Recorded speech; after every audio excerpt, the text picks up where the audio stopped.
Welcome back to the World Crisis Radio. So we're discussing the monstrous inhumanity of the bankrupt Irish government, the Cowan-Lenihan regime in Ireland, coming forward with the worst austerity plan in the history of Ireland, at least in terms of government plans. I suppose we can compare it to the Irish potato famine back in the 1840s, when the British refused to dump food supplies onto the Irish market because it would violate the free market. Of course, you couldn't do that. You couldn't violate the free market. So the Irish had to either flee or die, and a lot of them died. I'm also thinking of Jonathan Swift's modest proposal back in the first half of the 18th century, right?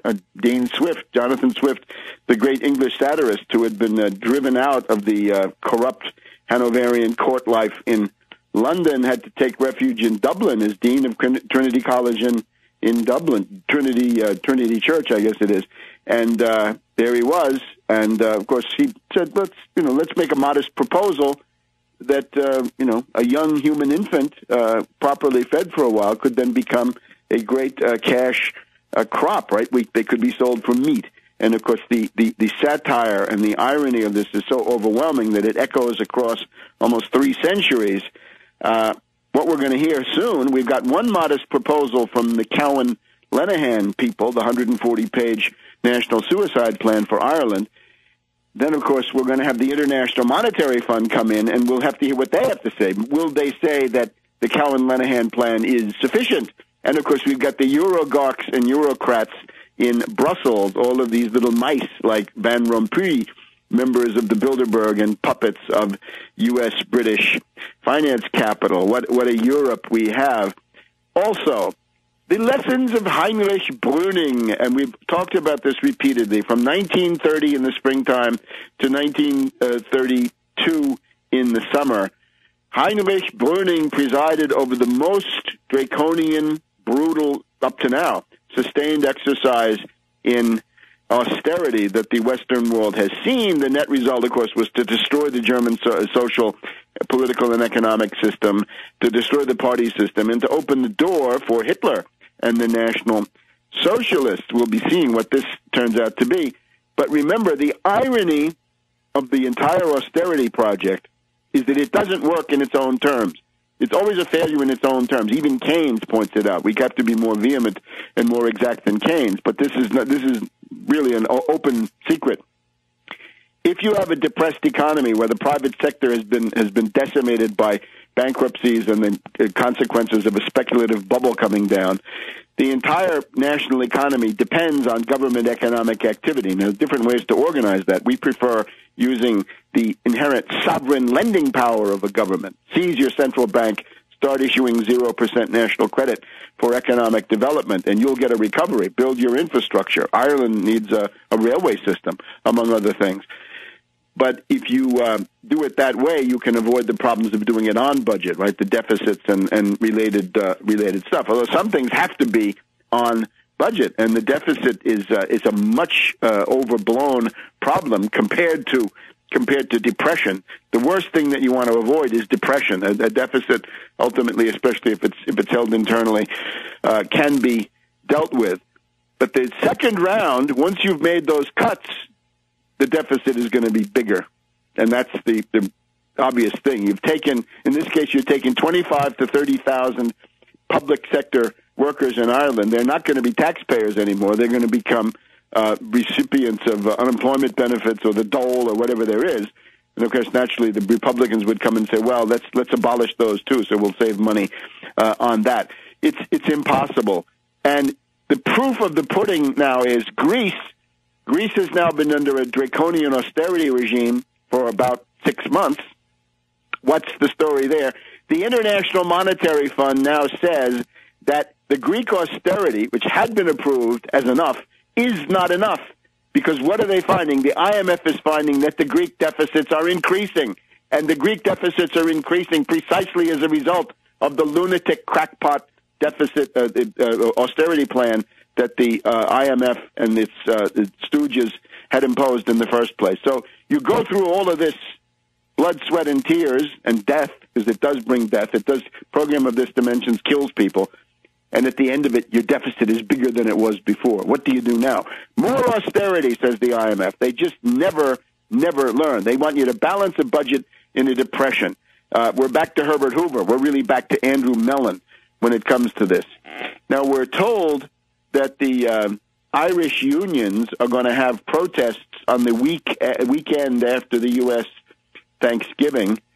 This is fine, but we've now seen it in Greece. We've seen it in France. The problem is that the Second International, Socialist International leadership of these unions is programmatically bankrupt. Remember, in Greece, they didn't even dare call for the Papandreou government to fall. They don't have any programmatic ideas. They don't call for a bank tax. They don't call generally for a Tobin tax. I mean, make this a centerpiece of agitation so that the entire society becomes aware of this issue. The issue of the Wall Street sales tax, the tax on speculative financial turnover, which means basically most financial turnover of the big institutions, that has to be brought forward. And then you need to have a recovery program. You got to take action against speculation, but you've also got to have the 0% national credit to finance your national infrastructure program and your national science drivers. None of these Second International unions, parties, the socialists, so-called, of Greece, Portugal, and Spain have any idea of this any more than this Fianna Fáil right-wing gaggle around Cowen and Lenihan. So it's unfortunately not going to work. We're told that Portugal today, the day before the U.S. Thanksgiving, we're having the biggest general strike in 20 years in Portugal. Well, can we at least bring down this Socrates? We saw Obama hobnobbing with Socrates, the Prime Minister of Portugal, at the NATO summit this past week. Can we at least get this guy out? Can we get somebody else in? No, it's not going to happen. So this is now a very, very dark situation for Europe. What we need is people to organize, even in small groups, on the basis of program, of having the solutions. We just saw, for example, on Bloomberg television, the lady representing the National Union of the Unemployed in Ireland.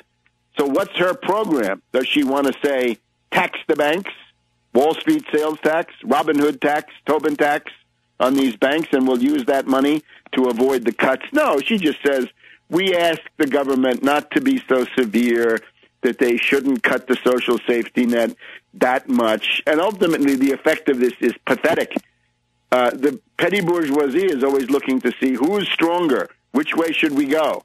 And this kind of stuff gets you nowhere, right? You're told that people are going to be destitute. We knew that anyway. We don't need the National Union of Unemployed to tell us that people are going to be destitute. Some people are going to die. We know that too. What's the plan? Where's the battle plan? Where are the marching orders? What's the program to get out of this crisis? So we're told now that the crisis then marches on to Spain by way of Portugal, perhaps. We're told that the spread between the German Bund, right, the German bonds, German treasury bonds, and the Spanish treasury equivalents, that the credit default swap rates indicate that the spread is growing and that the divergence between Spain and Germany is now the most that it's ever been during this entire crisis of the last year. The estimate is from the finance capital circles that Spain, if Spain is going to get bailed out, they would need about 900 billion euros. That would essentially wipe out the fund that had been created by the European Union back in May under U.S. pressure, because the Irish are getting, the Greeks got about 100 billion of it, euros, and the Irish are getting something like 100 billion euros. And if Spain needs 900 billion, then surely there's nothing left. That's not the answer.